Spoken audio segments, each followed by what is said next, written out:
Another pastor is speaking up tonight on the hot topic of legalizing the numbers game.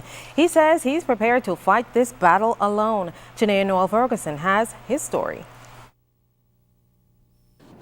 Bishop Walter Hanchell is calling on the Bahamian people to vote a resounding no to the legalization of gambling. He says if allowed, this will tear down the very fabric of our Bahamian society. The number one cause for divorce is money. A lot of husbands are gambling the money away. A lot of wives are now gambling the family's income away. And we need to tell the truth about this. Gambling is no good. I don't care who says it's good. I don't care if the Pope says it's right. It is wrong. And we need to get to the point where we stop calling evil good and good evil, because there's a price to pay for immorality. And I'm appealing to the Bahamian people. If the referendum ever comes up, vote no. I still believe that we have more people who are not gambling in this country than those who are gambling. You might see people up and down around the web shops gambling, but we have thousands more not going to those houses, not supporting them, because all they are doing is enriching the few, and the masses of people remain poor.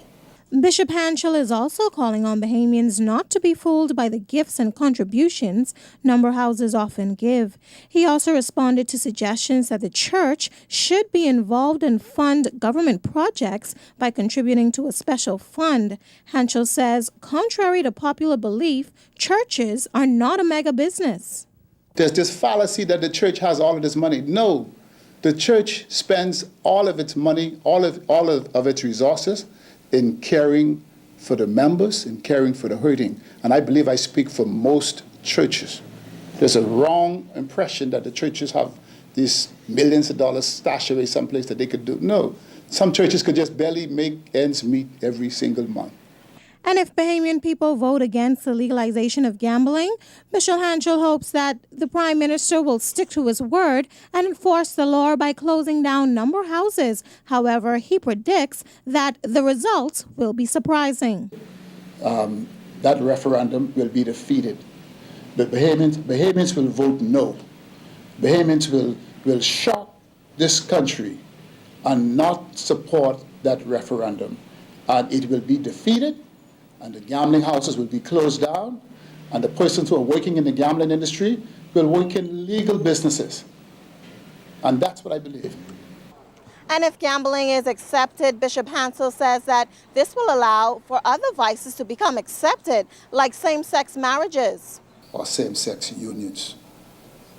These things will never be accepted in the Bahamas. Never. And if you legalize one, they're going to say, might as well legalize all, because you've set a precedent. If something is wrong and you legalize it, and I'm going to be advocating for them to overturn some of these laws on the books right now too. For example, the age of consent. It should be 18, not 16. It is wrong. Number bosses have band together and will reportedly launch a campaign to sensitize the Bahamian people to the apparent benefits of their industry.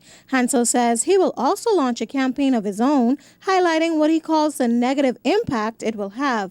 He believes at the end of the day, David will again defeat Goliath. Janae Ferguson, ZNS News.